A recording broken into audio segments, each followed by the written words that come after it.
Vehicles pitching downrange. 10, 9, 8, 7, 6, 5, 4, 3, 2, 1. Ignition. And liftoff. Go Korea 425. Go SpaceX.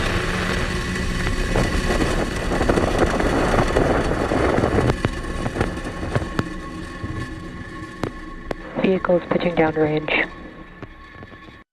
10, 9, 8, 7, 6, 5, 4. Go beyond. Next up, we're listening to hear that we've completed our boost back burn. Stage 1 boost back shutdown. Right on schedule. We are just about T plus 3 minutes and 28 seconds into today's mission, and the next critical milestone we're tracking is T plus 6 minutes and 42 seconds, when we expect to have some great views of the first stage's entry burn. For the entry burn, we relight 3 of the M1D Both vehicles engines. remain on a nominal trajectory. There we hear that Falcon 9 remains on a nominal trajectory. For the entry burn, first we will relight the center E9 engine, followed shortly after by E1 and E5, which slows down the vehicle as it passes back into the Earth's atmosphere. Great views on your screen right now of stage 1 and those grid fins as the booster heads back to Earth. We relight those engines to slow down and reduce re-entry forces, which ultimately helps us recover and reuse the first stage. During the entry burn, Falcon 9 is decelerating by firing those Merlin engines, but we're still moving really fast. This causes the vehicle to fly through Merlin's exhaust gases, also called the rocket's plume. And this deposits a layer of soot on the vehicle's surface, which is why our flight-proven vehicles tend to look so toasty. That soot comes from the carbon-based fuel that Falcon 9 uses. Now, as a quick reminder, at the request of some of our customers, we won't be showing any views of our payloads today. Live coverage will end after the first stage landing and successful shutdown of MVAC's first burn. Just about a minute and a half until we expect to hear the call out that that entry burn has begun.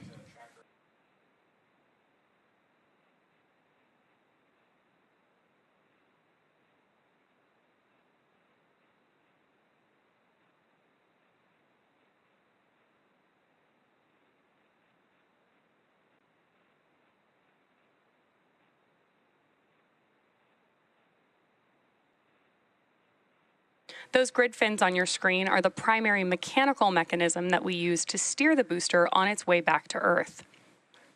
Interestingly, even though they look quite small next to Falcon 9, they are about 4 by 5 feet, so about as large as a coffee table.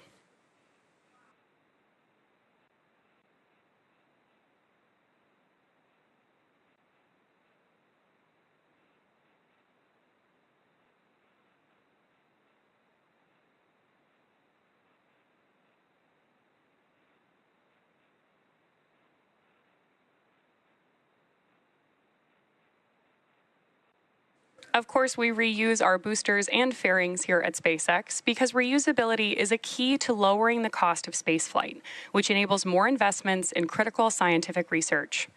Again, the Falcon 9 first stage supporting today's mission is about to perform this entry burn for the 17th time.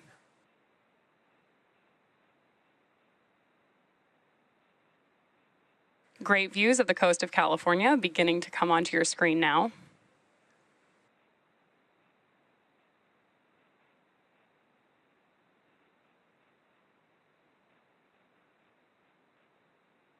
Stage 1 entry burn.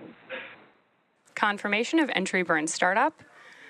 On your screen right now, you have 2 views of our first stage, one from our onboard camera on the left, and on the right-hand side, you can watch that landing as we come back toward landing zone 4 at Vandenberg Space Force Base.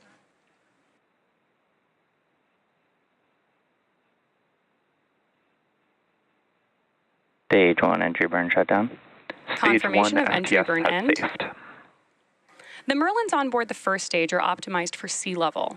These achieve about 190,000 pounds of thrust during both ascent and descent, while the MVAC engine is optimized to operate in space, producing 220,500 pounds of thrust in vacuum.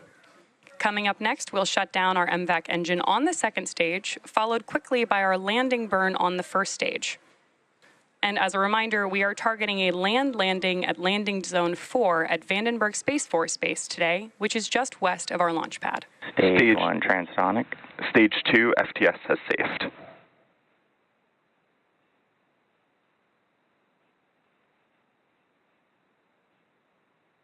Beautiful views Stage 1 there, landing burn. and confirmation that we have begun our landing burn.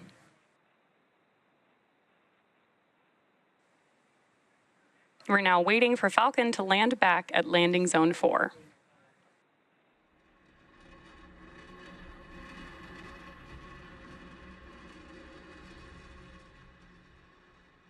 Stage 1 landing leg deploy.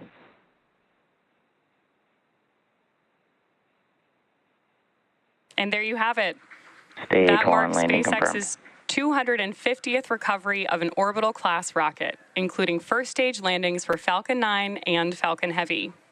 While the mission isn't over just yet, as a reminder, we won't be showing any second-stage views today, and therefore we're going to end our coverage here.